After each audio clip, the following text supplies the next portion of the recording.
Hello everybody, it's me and welcome back to another video for the ML English YouTube channel.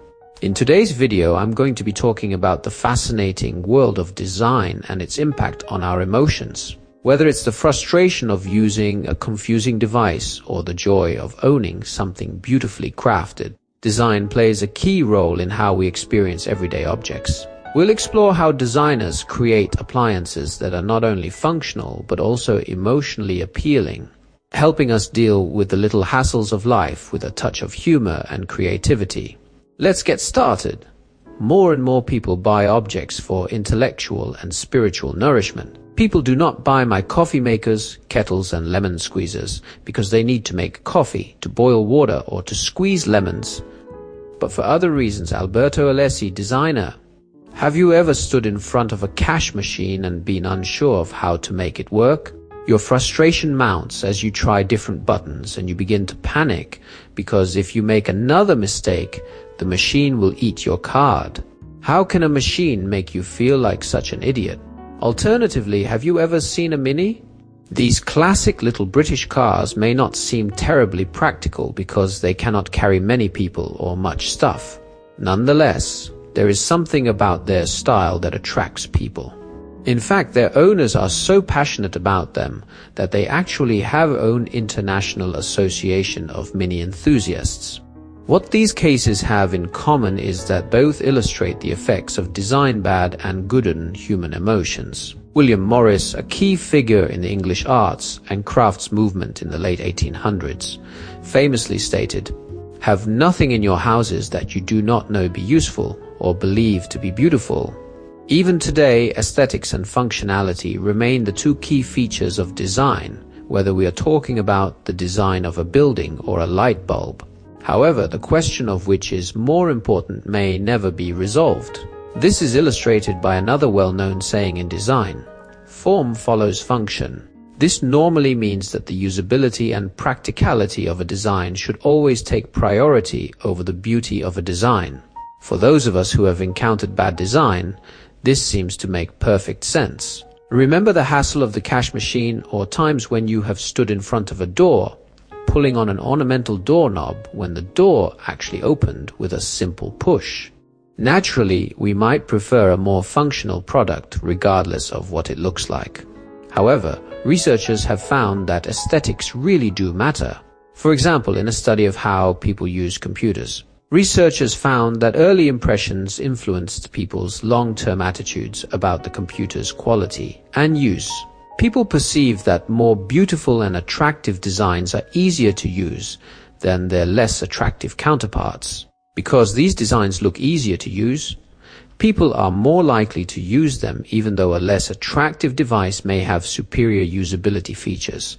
According to Donald Norman, a cognitive scientist, this is because positive emotions aid learning, promote creativity, and encourage curiosity.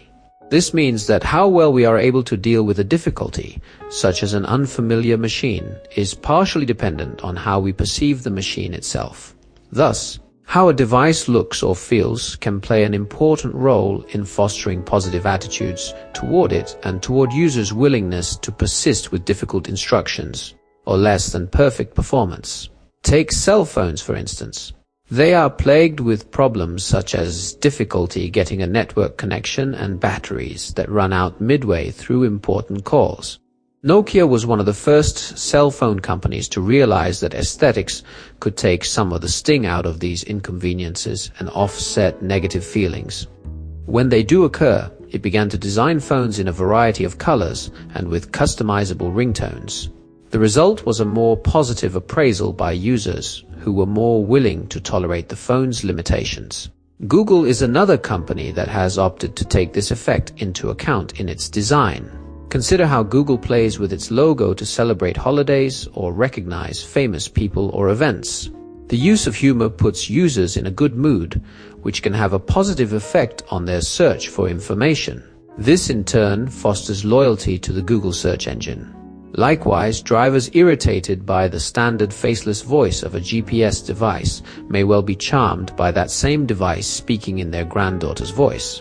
Product designers recognize that consumers have a variety of reasons for preferring one design over another and look for ways to offset potential negative aspects of their products. It should therefore come as no surprise that the iPhone home espresso machines and other popular appliances are now designed as much for their style as for their functionality.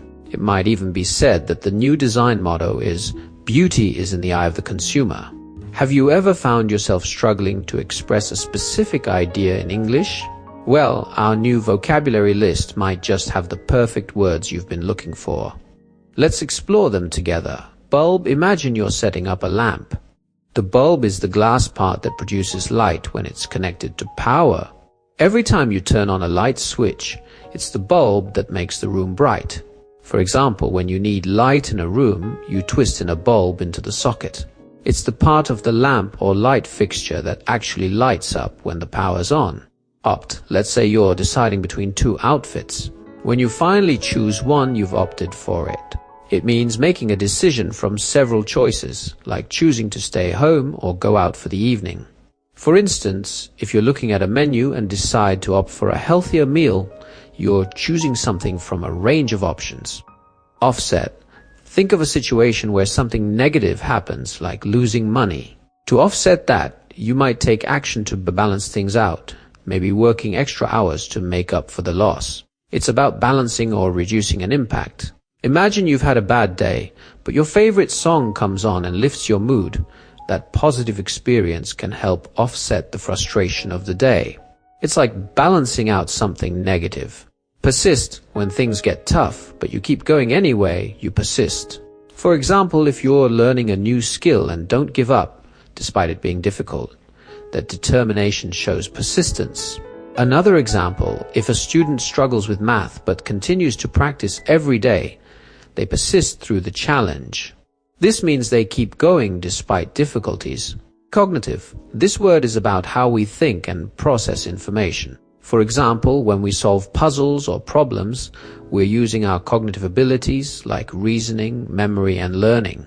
When solving a puzzle, you engage your cognitive skills. For example, using memory, problem solving, and thinking abilities to figure out the solution. Intern. An intern is someone who works in a company, often to gain experience in their field of study. Imagine someone learning the ropes at a law firm or hospital, gaining experience while still in school. An intern in a company, for example, gains valuable work experience while learning, often without being paid.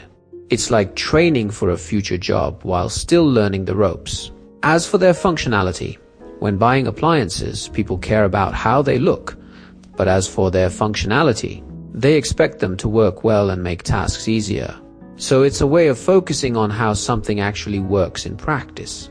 As for is used when introducing a new topic or shifting focus to a different aspect of something already mentioned.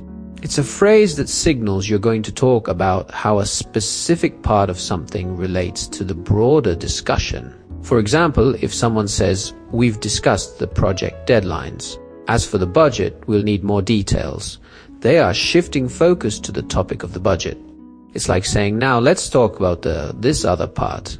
To wrap up, design today is about much more than just practicality. It's about the emotions we attach to the things we use. People no longer buy kettles or appliances just to boil water or make coffee. They are drawn to style and beauty, seeking an emotional connection with the product.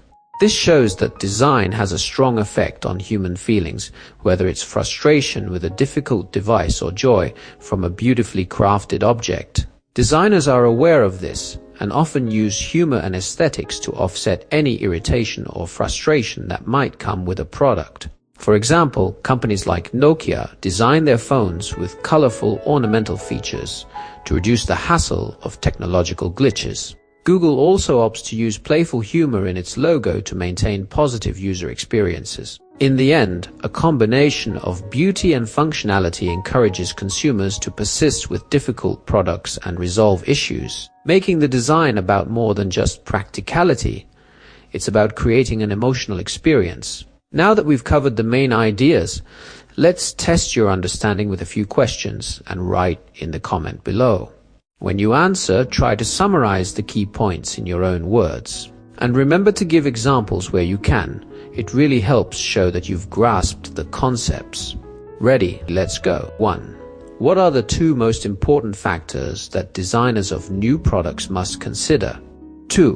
What relationship between these factors have researchers found? 3. What are the specific effects of positive and negative feelings on learning? 4.